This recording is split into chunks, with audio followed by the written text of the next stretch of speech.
By the late 1930s, Germany had built up a sizable fleet of bombers, but technology was rapidly advancing, and the aircraft rolling off production lines were starting to fall behind the times.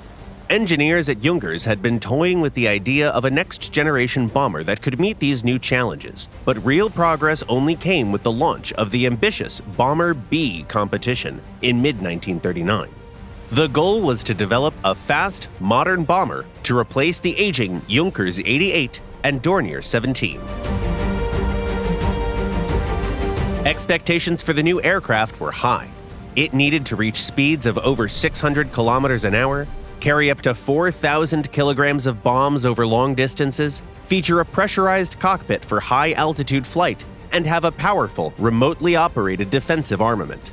The program drew interest from Germany's leading aircraft manufacturers, but it was Junkers' design that stood out as the most promising.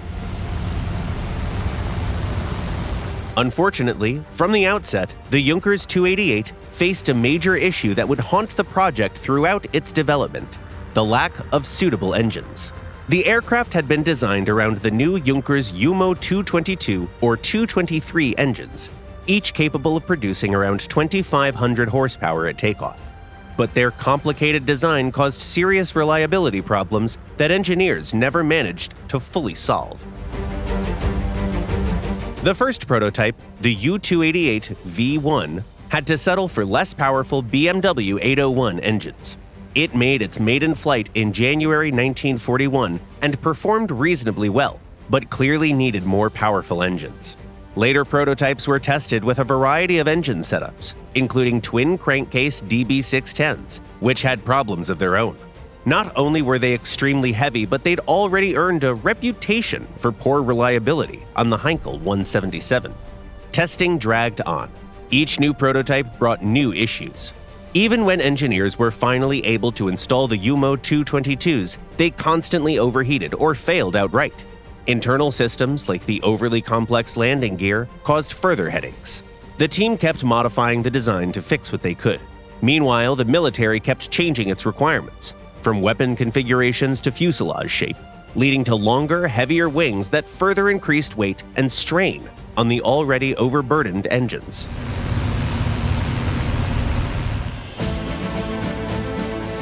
A total of 22 prototypes were built in various configurations. Each one represented a fresh attempt to get the design just right.